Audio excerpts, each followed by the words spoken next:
Albrecht Durer's Melancholia is not only one of the finest and most celebrated achievements of the engraver's art, it's also a great puzzle. For this reason, the literature on Melancholia is more extensive than on any other engraving by Durer. The art critic Campbell Dodson then went on to add that statement would probably remain true if the last two words were omitted. Dodson is alluding to the status of Melancholia as a strong candidate for the most fascinating engraved image in history. The contemporary biographer Vasari wrote, "Melancholia is a technical achievement that puts the whole world in awe." However, while that was certainly true in the Renaissance, it is an achievement that puts the modern world in a state of puzzlement. Most art historians view the print as an allegory, assuming that a unified theme can be found in the image if its constituent symbols are unlocked and brought into conceptual order. This sort of interpretation assumes that the print is a puzzle image or rebus, whose ambiguities are resolvable. The brooding figure of the angel in the foreground sits there like the Theban Sphinx, challenging passers-by to solve her riddle, or be strangled and eaten. As Weitzold says, every nook and cranny of the engraving has been thoroughly searched. The woman herself, her clothing, her keys, her purse, her face, her garland, her compasses, her book. Somewhere, so it was believed, the key to the understanding of the whole must be hidden. Somehow it must be possible to make inanimate objects speak. Well, it is possible, and there is a key, a numerical key, and we'll be turning it very soon. Before that, I want to give a quick sketch of who Durer was, and then identify three major themes that have so far been detected in the engraving. So, to begin with, who was Albrecht Durer? He's been called the German Leonardo. He was an almost exact contemporary of Leonardo da Vinci, although he came from Nuremberg in central Germany rather than Vinci in northern Italy. He was an engraver, a painter of landscapes, religious motifs and portraits, and a writer of technical books about art. His pioneering self-portraits make him the father of the selfie. He travelled frequently around Europe in the pursuit of his craft, and we don't know if he met Leonardo, but he was familiar with Pacioli, Raphael, Bellini, Michelangelo, Erasmus and Agrippa. In the traditional view, the winged figure in the foreground of Melancholia has been seen as a sad woman, and her holding of compasses marks her out as the embodiment of geometry. Her mood also marks her out as a frustrated artist and creator. The chaotic scattering of tools and the scrawny dog at her feet suggest unfinished work and the neglect of order. In the background, a bat holds up a banner on its wings proclaiming the image's theme, a melancholy humour. The number 1 after Melancholia implies that this is the first in a series on the same theme. Behind the bat, a exploding star or comet brings a foreboding atmosphere and signifies that nothing good is coming. On the wall behind gematria, a magic number square and a set of scales and an hourglass tell of number, weight and measure, from which God created the heaven and the earth. The 4x4 magic square was assigned to Jupiter, and thereby provides a jovial influence as an antidote to the mood of saturnine melancholy pervading the rest of the image. The middle ground is blocked off by an enigmatic stone block, a polyhedron whose form is original to Durer, and about which a great deal has been speculated and very little agreed on. The overall intent of the picture is a symbolic self-portrait of Durer. Guichlo was the original proponent of these interpretations, and later Panofsky and Saxel developed them in greater depth. The melancholy humour is one of 4 personality types identified in classical and Renaissance psychology. Each was related to an element. Melancholy, or black bile, was linked to the element earth, and was considered cold and dry in nature. Its unbalanced effect was depressing and unedifying. Saturn was the presiding planet. Marsilio Ficino didn't mince his words when he said that Saturn determines the melancholic temperament. Depending on Saturn's conjunction at the moment of birth, the melancholicus will either be sane and capable of rare accomplishment, or sick and condemned to inertia and stupidity. The positive side was elaborated by Agrippa. They say the power of melancholy is so great that by its force celestial spirits are sometimes drawn into men's bodies, by whose presence and instinct men have been enraptured and spoken most wonderful things. And this comes at 3 levels: the imaginative, the rational, and the mental. In the engraving, the theme of geometry is highlighted by the centrally positioned compasses held by the angel. These are followed by the straight edge or ruler on the floor, the polyhedral block, the stone sphere, and the magic square. In the next video I will explore the geometric implications of the layout of these symbols in the picture. In 2004, a new interpretation of the image was put forward by Albrecht Durer. He argued that the theme of the engraving was the artist's pursuit of the beautiful. Durer showed that the picture very precisely maps to a text by Plato called the Hippias Major. This is a dialogue between the philosopher Socrates and Hippias, a vain and self-important sophist, in which they try to answer the question of what the beautiful is. Durer shows how the emblems illustrated in Melancholia point to Durer's quest for the answer to that question. A key example comes from an exasperated comment that Socrates makes to Hippias when he won't listen to his reasoning. He says, "I cannot make you hear what I say any more than if you were a stone sitting beside me, and a millstone at that, having neither ears nor brain." This very obviously seems to be referenced by the large millstone in the centre of the picture, upon which the cherub is sitting. For Durer, beauty could not be separated from true proportions, the precise geometry of the man, the microcosm, which mirrors that of the macrocosm. It was Durer's belief that the art of measurement is the correct grounding of all painting. He studied the greatest authorities on the subject, Vitruvius, Pliny, Euclid, Pacioli, and he himself wrote no less than 4 technical books of measurement and another 4 books on human proportion. At the end of the Hippias Major, Socrates proves the hapless Hippias incapable of defining the beautiful, and asks him, "When you are ignorant of the beautiful, do you think it is better for you to be alive or dead?" He then concludes by affirming the truth of the proverb, "Beautiful things are difficult." This was a view that Durer certainly shared, and he said, "There lives also no man upon earth who could give a final judgment upon what the most beautiful shape of a man should be.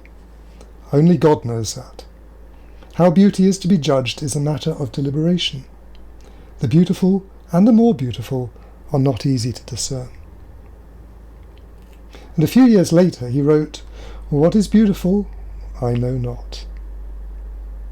Presumably his quest for the beautiful was a lifelong struggle and an enduring source of artistic difficulty. Xenia Gershman is an American artist and art historian. In a 2018 paper and on a linked YouTube presentation, Gershman argued that Melancholia is essentially cabalistic in nature and shaped by the philosophy of Christian Hebraism.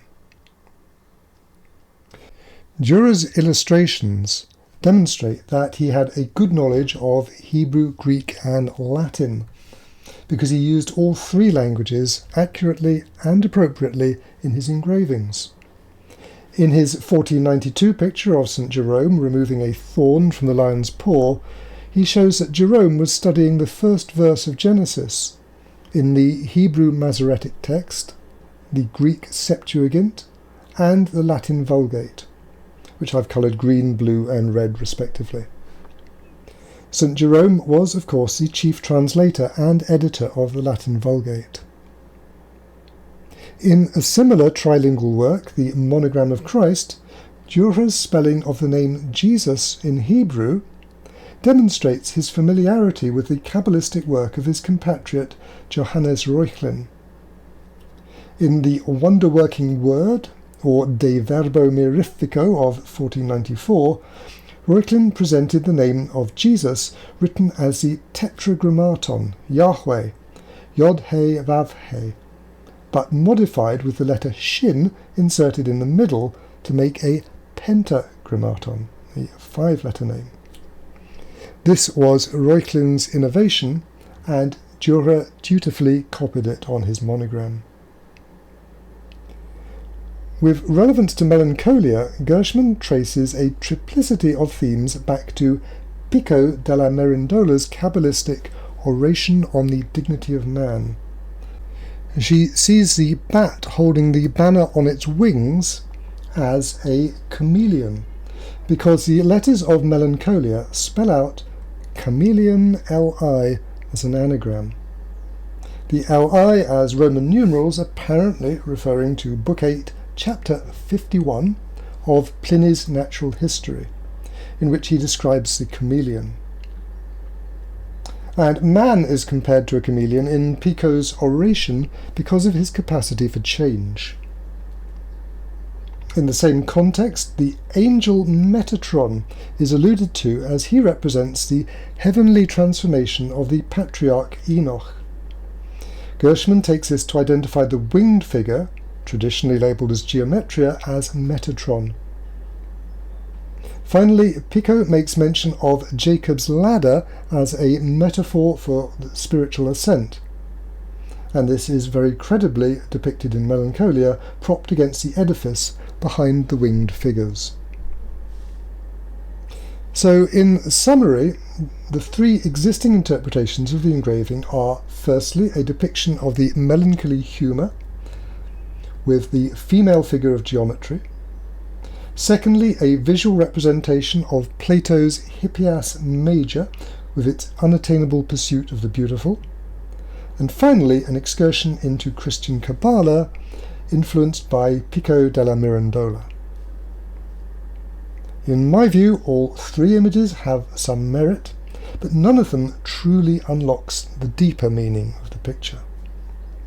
A number of important clues have been missed. The first hint that numerology may be in play comes with the spelling of Melancholia, because it is plainly wrong in any language. The fourth letter should be an A in Roman script languages or an alpha in Greek. The two original words melan and chole mean black bile, and melan is never spelt with two E's. Furthermore, the sixth letter is a solitary C, when it should be a CH, to represent chai or chi at the start of cholia. It is inconceivable that Durer made one spelling mistake, let alone two, when engraving the 11 letters in the banner title of this masterpiece. Albrecht Durer was not careless or capricious. In fact, he was very well aware of the cabalistic significance of every letter in a word, as we saw previously with his trilingual inscriptions. The next strange thing is the flourish and then the final character. This is generally taken to be a Roman numeral for number 1. However, this doesn't make sense. There was never any indication of a 2 or a 3 to follow. And if it isn't a 1, then it must be the letter I. As such, what does it stand for, and why has it been left as an abbreviation? In context, the best guess is that it stands for imaginativa, since Melencolia Imaginativa was one of the 3 types of melancholy identified by Henry Cornelius Agrippa and applied to the contrivers of the manual arts, such as painters and architects. A final thing to notice on the banner is that the creature's claws point to the letters L and A. Gershman took this to mean A-L, written from right to left, the Hebrew name of God, and this is certainly a possibility. The creature holding the banner is almost invariably described as a bat, but there is a problem: the tail. It doesn't have a bat's tail. Bats don't have wiggly tails. Their 2 hind feet stick out at the back. There's also a problem with the wings. This animal has something vaguely resembling wings, but when you look closely, you see that they aren't wings at all. It has actually opened out its chest, displaying the inside of its body. And this is where melancholia resides. One clue to the identity of the animal comes from a preliminary sketch that Durer did. It shows the distinctive polyhedron, and underneath it is a fox.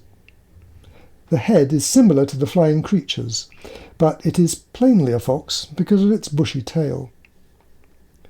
The fox is approaching a large bird, and this almost certainly represents Aesop's fable of the fox and the crow. Why would Durer associate this fable with his picture? Well, the fable is actually very suitable for the association with Plato's Hippias and the quest for beauty. One morning a fox was trotting through the wood in search of something to eat. He saw a crow on a tree overhead, and what caught his attention was that the crow had a big piece of cheese in her beak.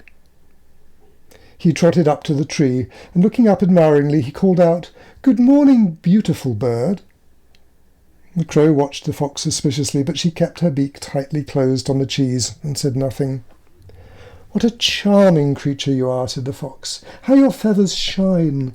What a beautiful form, and what lovely wings! I'm sure a delightful bird like you should have a beautiful voice too. Could you sing just one song for me?" Listening to these flattering words, the crow forgot all her suspicion, and also her breakfast. So she opened her beak wide to utter a melodious caw, and down fell the cheese straight into the fox's waiting mouth. "Thank you," said the fox, as he walked off. "Truly you have everything, crow, except brains." Like Hippias, the crow is vain and mistakes the words of her cunning interlocutor about her beauty for the real thing. She falls into his trap. And like Hippias, the punchline is that she has no brains. She might as well be a stone, and a millstone at that. It's also possible that the way the fox's tail seems to be cut off by the missing corner of the plinth refers to another of Aesop's fables about a fox without a tail. When it comes to Gershman's chameleon, I am not convinced. She attempts to bridge the considerable difference between the appearance of a real chameleon and Durer's flying creature by relying on Pliny's description. However, this really isn't up to the job. Its figure and size are that of a lizard, only that its legs are straight and longer. Its sides unite under its belly, as in fishes, and its spine projects in a similar manner. Well, this creature looks nothing like a fish or a lizard, and it doesn't have legs. Its body is rough like that of a crocodile, whereas Durer's creature has fur, and its eyes are deep sunk into the orbits, placed very near each other, very large, and the same colour as the body. Well, that doesn't describe Durer's creature either. So I don't think this can possibly be a chameleon. The magic square is a very significant inclusion in the image. It's an overt reference to number magic, and hence a strong hint in the direction of numerical Kabbalah. Particularly interesting is that of all the possible magic squares to choose, Durer picked one that includes the date of composition in its bottom row. Its appearance here is very unlikely to be whimsical, and it is almost certainly relevant in cabalistic terms. Looking more closely, we see what appears to be a mistake scratched out under the number 5. There is quite clearly a number 6 underneath. If Durer had been a schoolchild, an apprentice or a drunk, we might expect to see careless errors and botched work. He was none of these. In fact, he was a master engraver at the very height of his powers. His work in this medium has never been surpassed. Therefore, we can be confident that both numbers were fully intentional, and an important cabalistic message is indicated by their presence. Another anomaly is the number 9. This is grossly misformed. He knew very well how to do a 9, as this example above his monogram shows us. What he is given instead is more like a question mark than a number. And again, esoteric numerology is indicated. When it comes to esoteric numerology, this is a magic square which is extremely powerful as a symbol. In this 4x4 square, the numbers in each row add up to 34. And the numbers in each column do likewise, as do the numbers in each quadrant. And then the centre numbers, the corner numbers, and the numbers on opposite sides also make 34. These half rows all sum to 34 too. And this is a completely different combination of half rows.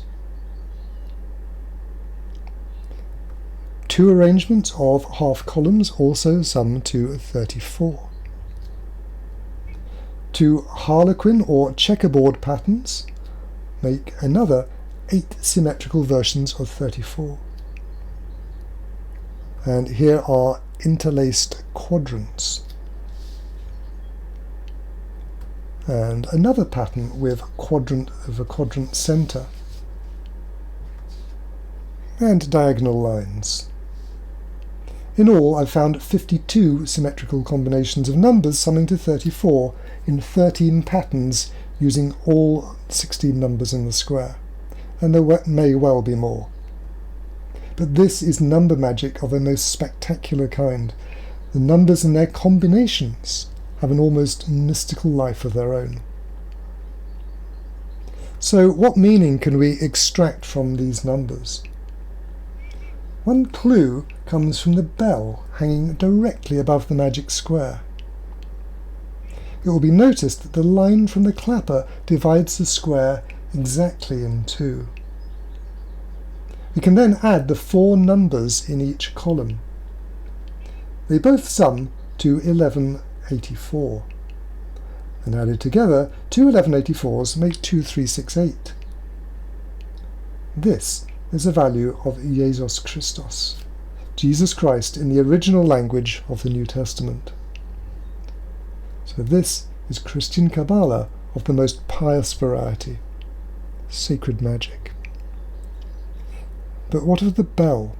Of all the objects he could have used to split the square, why did Durer plump for a bell? Well, if 2 lengths of 1184 are squared, or set at right angles to each other, the hypotenuse will measure just a shade over 1674. And 1674 is the gematria value of the Greek word kodon, meaning a bell. It very fittingly splits the two lengths of 1184 in the square. And there's even a hint of the diagonal in the slanting angle of the bell rope. But Durer wasn't done yet.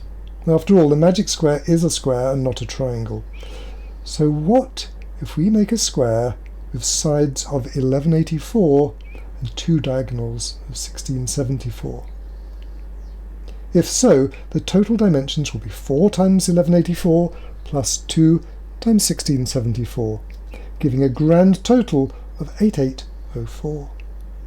This is auspicious, highly auspicious. The first verse of Genesis in the original Hebrew looks like this. In the beginning God created the heaven and the earth. Bereshit bara Elohim at hashemim ve'at haaretz. In the Greek of the Septuagint translation, it goes en arche epoisen o theos tonoranon kai timgin. And the Latin Vulgate goes in principio creavit Deus caelum et terram. The gematria value of these three verses is 2701, 3157 and 2226, which gives a grand total of 8804, which is very powerful. It takes us right back to the picture of St. Jerome, where we see the Hebrew, the Greek and the Latin versions of Genesis 1:1. And it all comes from the splitting of a magic square with a bell. But the magic doesn't end here. The bell and the square are just two of a multitude of emblems in the picture, and all have numerical significance. The 4 objects hanging on the wall behind the angel are the bell, the magic square, an hourglass and a pair of scales. In Greek these can be named as kodon, tetragonon, oras and chili. Chili is used for scales because it is the name of the astrological sign Libra. The hourglass is a little more problematic because the ancient Greeks didn't use a sandglass for telling the time. They used a clepsydra, a water thief, which dripped water. However, Durer knew what to call it. In 1510, he had drawn a man eating an hourglass. This was one of a series of engravings he was commissioned to illustrate for an edition of Horapollo's Hieroglyphica. The Hieroglyphica was a treatise on Egyptian hieroglyphics written in Greek and dating from around the 5th century. It became very popular in the 15th century Europe. The 42nd hieroglyphic in the book concerned Horoscopus, an observer of the hours. And according to Horapollo, this shows a man eating the hours. Anthropon tas horas esthionta. So the word horas is what Durer represented as an hourglass. The gematria total of the 4 objects is 5103. And this is the exact value of the words from Revelation 22:21. Hi charis tu curio Jesu meta panton. Amen. The grace of Lord Jesus be with you all. Amen. This is the very last verse of the Bible. And it is fitting with the addition of the hourglass and the scales to the bell and the square that we travel forward to the last judgment at the end of time. The 4 objects on the wall thereby represent the Holy Bible from the beginning to the end, from Alpha to Omega. It will be noticed that of the 4 objects, 3 are physical instruments, and 1 is a table of numbers. So if we simply count the instruments, the total is 3424. This takes us to Plato and the very heart of his philosophy. The three words argeometritos, medeus, esito have this value and translate as none ignorant of geometry may enter here. They were inscribed above the door of his academy in Athens. Geometry is a province of the divine architect and creator, and it is a major theme in Melancholia. In the next video after this one, I'll be exploring the astounding geometric message hidden in the engraving. Returning to the magic square, we need to focus on the date. What is so special about 1514? Well, in Greek gematria, it gives a value of hydrokos, the water pourer. This is the name of the astrological sign Aquarius. And 1514 also gives us hydrophoros, meaning water bearing. Aquarius is relevant for the same reason the 4x4 magic square is relevant.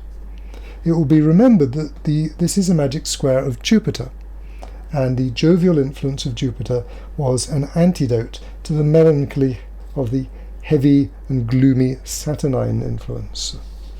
According to Agrippa, Gemini, Libra and Aquarius constitute a triplicity of air signs under the planets of Mercury, Venus and Saturn, respectively, and they are said to prevail against melancholy. Another astrological hint may be hidden in the banner. The message held by the flying creature proclaims melancholy, but it may simultaneously hold the seeds of a cure. By Latin gematria, the banner, Melencolia I, has a value of 192. This is the value of Aquarius and Libra written in Hebrew. The word maznin means scales, and dali means a leather bag. The leather bag was used for holding water. Therefore, it is interesting that the sign of Libra hangs on the wall behind the cherub. Perhaps the two angels represent Gemini. And the larger angel's purse is a leather bag, the same word in Hebrew as Aquarius. It might seem a bit stretched as an explanation for the water bearer, but one feature of this engraving is that the meaning is deeply layered. Each symbol or emblem has 2 or 3 levels of meaning. Like great literature, it has depths and treasures beneath the surface. Another possibility is that the water in the background represents the Nile in its annual inundation. The water is poured out by the river god and the land becomes fertile. There's actually a very apt quotation describing this role from the book of Isaiah.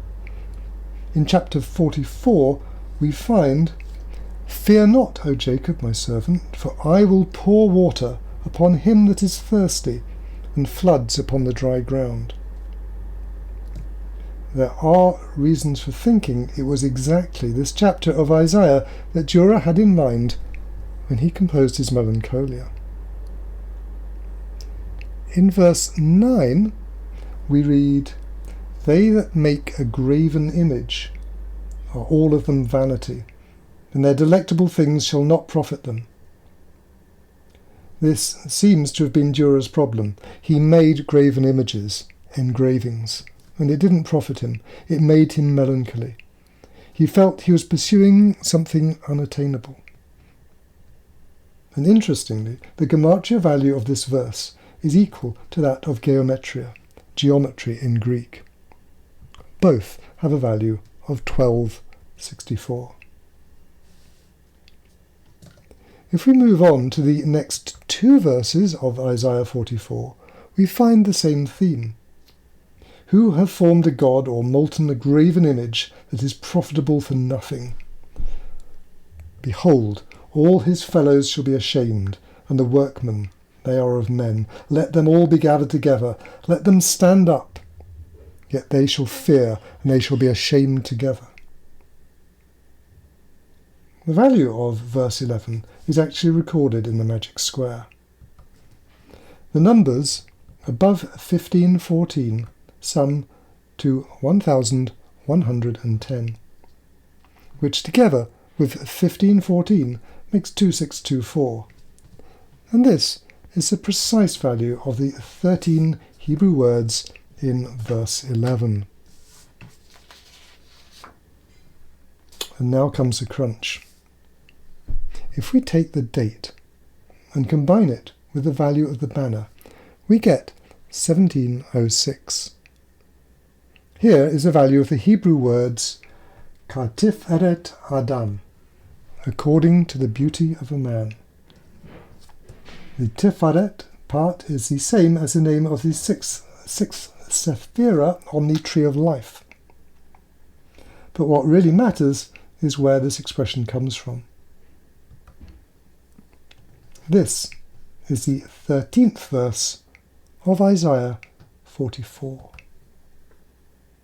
The carpenter stretcheth out his rule, he marketh it out with a line, he fitteth it with planes, and he marketh it out with the compass, and maketh it after the figure of a man, according to the beauty of a man, that it may remain in the house. This is what we see in the image, the carpenter's tools scattered on the ground. And the theme is a maker of graven images who pursues beauty, the beauty of the human form, finding himself on an endless quest, like Socrates and Hippias, and getting nowhere, but down in the dumps. The preceding verse, number 12, is also relevant. The smith with the tongs both worketh in the coals, and fashioneth it with hammers, and worketh it with the strength of his arms. Yea, he is hungry, and his strength faileth. He drinketh no water, and is faint. We see the smith's furnace and tongs behind the polyhedron, and a hammer to its side. There is also an instrument which might be a small bellows nozzle under the angel's clothes in the bottom right corner of the picture. Now, what about the dog? In Greek, a dog is kion, 1270, and a millstone is milos, 740. Together, they sum to 2010. We next see that Socrates is 1629 and Hippias is 381. Together, they sum to 2010. A perfect numerical equation. So let's reread the critical sentence where Socrates complains, "I cannot make you hear what I say more than if you were a stone sitting beside me, and a millstone at that, having neither ears nor brain." It's a perfect description of the juxtaposition between the dog and the millstone in Durer's engraving. So the dog is identified as Socrates. But why a dog? There are two reasons. Firstly, Socrates was famous for his apparently comic claim that a well-bred dog is truly philosophical. In other words, a dog could be a true philosopher. He was making a point that a well-trained guard dog could distinguish between people to chase away and those to be gentle with. Socrates also had a catchphrase, "by the dog." He uses it, for example, when Hippias gives his first attempt to pin down the beautiful. Hippias says, "I will tell him what the beautiful is, and I shall never be confuted. For be assured, Socrates, if I must speak the truth, a beautiful maiden is beautiful." To which Socrates replies, "Beautifully answered, Hippias, by the dog, and notably." The meaning is one of affirmation, akin to "you've hit the nail on the head," although Socrates is being ironic here and subtly mocking. In other places, Socrates extends the saying to "by the dog of Egypt," and on one occasion by the dog, the god of Egypt. It seems he was referring to Anubis, the dog-headed Egyptian god of the dead. And for these two reasons, Socrates can be identified with the dog. Looking at the picture carefully, we see how the polyhedral stone is neatly positioned between the dog and the millstone. It seems a logical inference that this represents the point of contention, the beautiful. If we then add the values of the dog, the millstone, and the beautiful, we get a total of 2339. This is the exact value of the 4 Hebrew words in Isaiah 44:13, which translate, according to the figure of a man, according to the beauty of a man. The 3 elements thereby tie together Plato's Hippias and Isaiah 44 with the theme of the beautiful. The other major object on the floor is the stone sphere. If we use the Greek word spherion, meaning a small sphere, the 4 objects sum to 3280. Now this is 8 times 410, and 410 is the value of the Hebrew word shmini, which means an eighth or an octave. An octave being the perfect interval between 2 notes. 3280 is therefore a symbol of completion and harmony, or even the unity of God. One particularly interesting fact is that the beautiful and the sphere have the same value, 1270, as the dog, which lies between them. Alternatively, the 3 stone objects sum to 2010, again, and therefore Socrates and Hippias.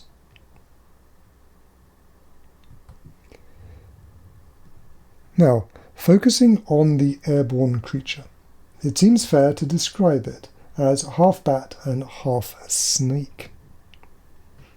In Greek, this gives us Nycteris and Ophis, with a combined value of 1865.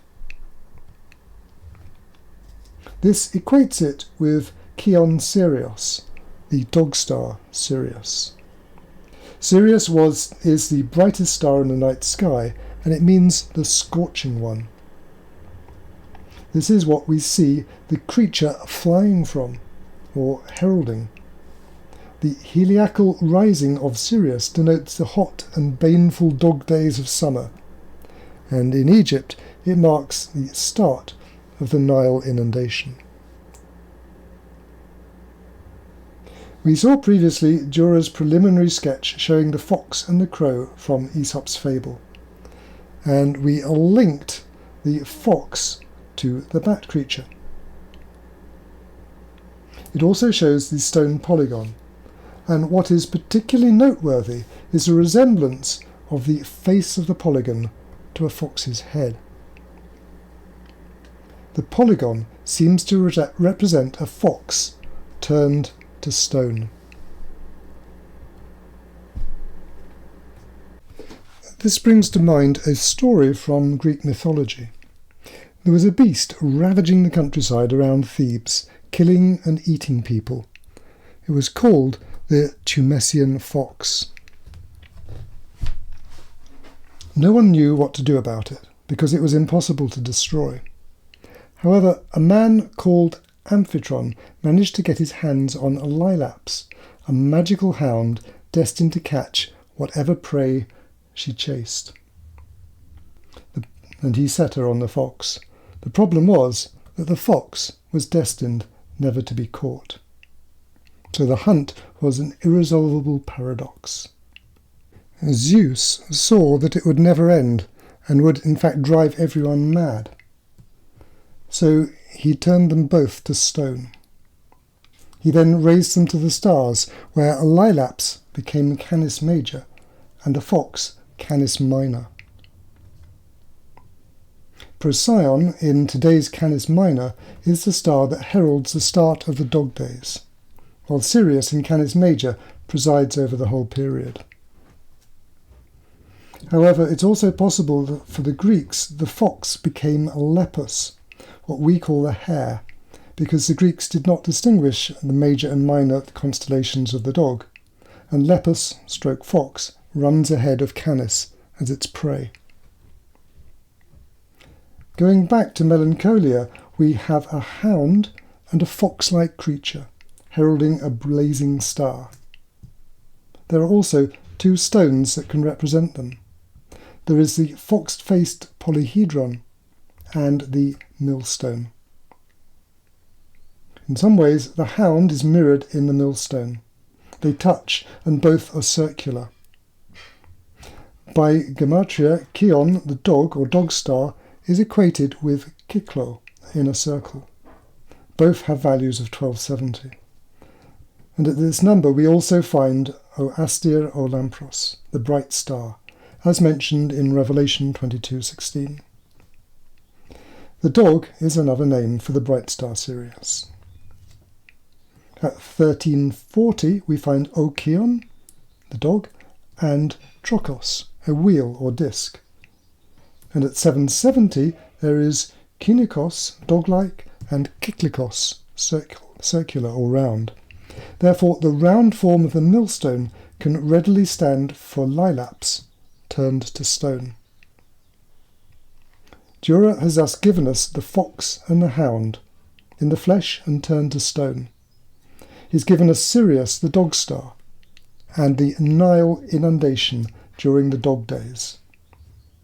The dog and fox embody an irresolvable problem or paradox rendered in stone.